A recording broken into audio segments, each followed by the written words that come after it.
धन से हम तौलते हैं आदमियों को, क्योंकि प्रेम हमारे भीतर नहीं है।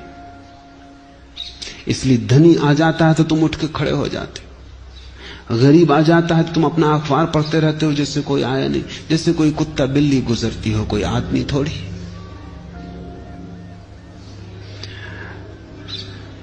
उर्दू के महाकवि हुए गालिब, बहादुर शाह ने निमंत्रण दिया था।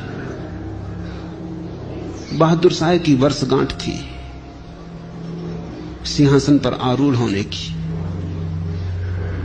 तो गालिब के मित्रों ने कहा, ऐसे मत जाओ, इन कपड़ों में तुम्हें वहां कौन पहचानेगा? तुम्हारे काव्य को पहचानने की किसके पास आंख है? तुम्हारे हृदय को मापने का किसके पास तराजू है? तुम्हारे भीतर कौन झांकेगा? किसको फुर्सत है?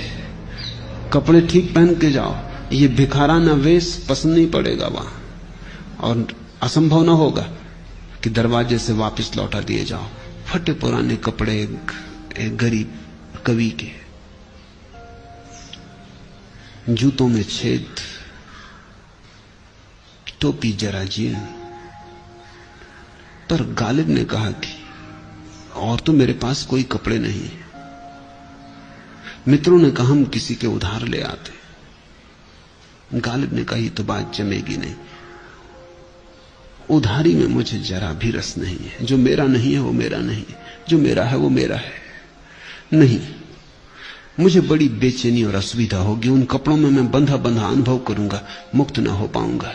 किसी और के कपड़े पहन के क्या जाना, जाऊंगा इसी में, जो होगा होगा। गालिब गए। द्वारपाल से जाके जब उन्होंने कहा, दूसरों का तो झुक झुक के द्वारपाल स्वागत कर रहा था, उनको उसने धक्का देके किनारे खड़ा कर दिया कि रुक अभी।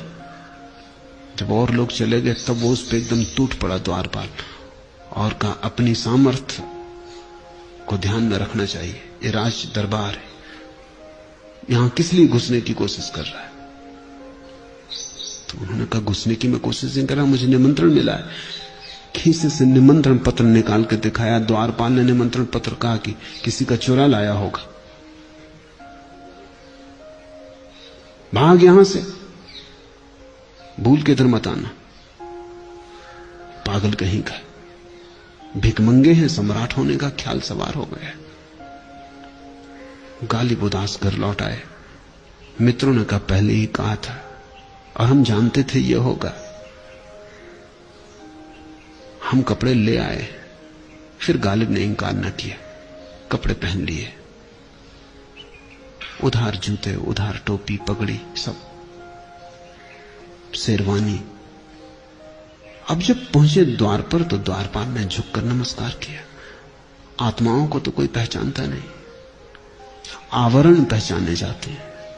बड़े हैरान हुए, यही द्वारपाल अभी झिड़की दे के अलग कर दिया था, मारने को उतारू हो गया था।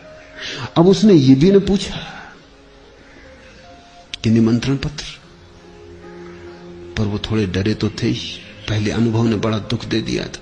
निमंत्रण पत्र निकाल के दिखाया, उसने गौर से देखा, उसने कहा कि ठीक, एक भिकमंगा इसी निमंत्रण पत्र को लेके आ गया था, यही नाम था उस पर।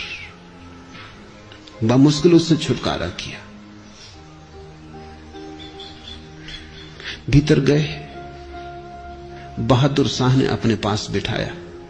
बहादुर शाह भी कवि था, काव्य का थोड़ा उसे रस था।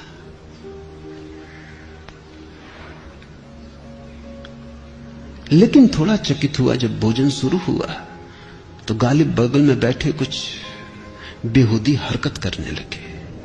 हरकत यह थी कि उन्होंने मिठाइयां उठाई, अपनी पगड़ी से छुलाई, कहा कि ले पगड़ी खा।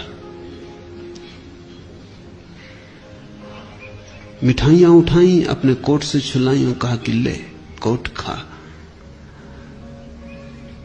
कभी थोड़े झक्की तो होते हैं।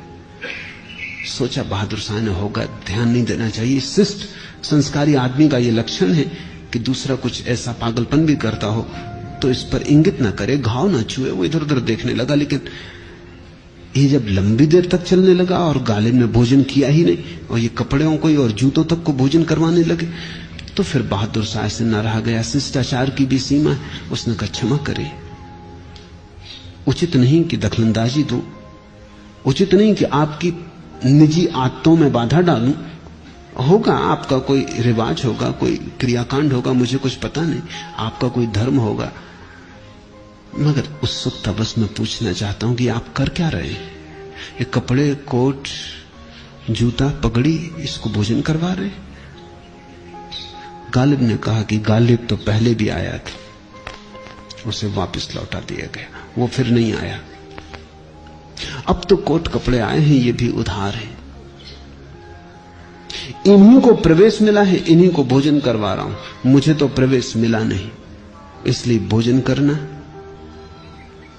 उचित न होगा। तब गालिब ने पूरी कहानी बहादुर शाह को कही कि क्या हुआ है।